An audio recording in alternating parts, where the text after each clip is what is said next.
Desde o alvorecer da humanidade, nos preocupamos em transmitir às novas gerações todas as coisas que consideramos importantes. Ensinar é algo que está na base da nossa capacidade de sobreviver e prosperar. Mas não precisamos voltar ao tempo das cavernas para conhecer as origens do que chamamos design instrucional, pois a origem do DI está localizada na primeira metade do século passado. Vamos dar uma olhada?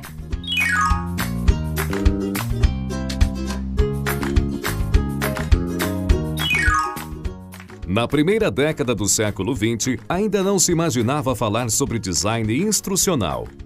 Mas foi naquele período que surgiu nos Estados Unidos o movimento chamado instrução visual, resultado do interesse crescente pelo uso de recursos visuais na educação. Naquela época, muitas escolas começaram a usar slides, fotografias e filmes mudos em práticas de ensino. Já em 1908, existia um guia impresso chamado Educação Visual para ensinar professores americanos a usarem recursos visuais nas escolas. Em 1910 foi lançado o primeiro catálogo de filmes educativos, também nos Estados Unidos. O interesse continuou a crescer nas décadas seguintes, principalmente com o surgimento dos rádios, gravadores e reprodutores de sons na década de 1930. E então o movimento pela educação visual passa a se chamar Movimento pela Educação Audiovisual. Podemos dizer que naquele período existia um pré-design instrucional, ou seja, não havia ainda uma área de estudos organizada e amparada nas ciências para orientar o uso dessas tecnologias novas na educação, mas existiam muitos experimentos educacionais com essas mídias.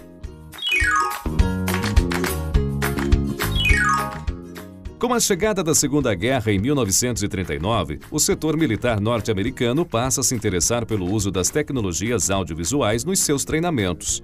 Nesse contexto militar, o uso daquelas tecnologias passa a ser feito de maneira mais organizada, planejada e fundamentada, ou seja, começa a surgir de fato uma área de estudo dedicada à criação e ao uso de procedimentos e materiais de ensino, ainda que restrita ao contexto militar. Devido à vitória norte-americana em 1945, os Estados Unidos passaram a investir pesadamente em pesquisas sobre tecnologia instrucional para as escolas e surgiram muitos grupos e instituições de pesquisa que existem até os dias de hoje.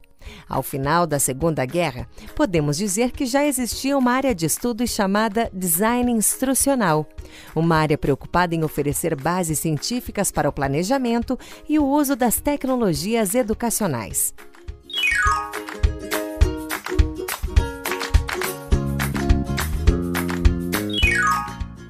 Durante a década de 1950, a teoria de aprendizagem que fundamentava o design instrucional era o behaviorismo. A maioria dos procedimentos e materiais de ensino estava baseada nessa teoria. Mas o que é o behaviorismo? De forma bem sucinta, podemos dizer que se trata de uma teoria sobre a aprendizagem humana, que tenta explicar como as coisas que aprendemos alteram nosso comportamento. Por se preocupar especialmente com comportamentos que podem ser observados, é uma teoria muito utilizada para se criar cursos que envolvem aprendizagens manuais, como a operação de máquinas. A partir da década de 1960, os pesquisadores em design instrucional perceberam que o behaviorismo não dava conta de explicar certas aprendizagens que não resultavam em comportamentos visíveis. Existem aprendizagens que modificam nossas ideias, nossas emoções, nossas visões de mundo. Essas coisas não são visíveis, então, outra teoria de aprendizagem chamada cognitivismo passou a disputar espaço com o behaviorismo na área de estudos do design instrucional.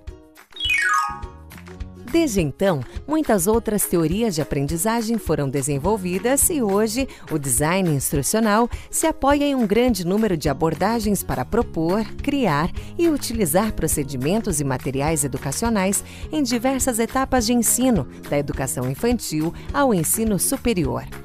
Nessa primeira semana, não entraremos em muitos detalhes sobre essas questões, mas a partir da semana que vem, vamos conhecer melhor as práticas de design instrucional. Até lá!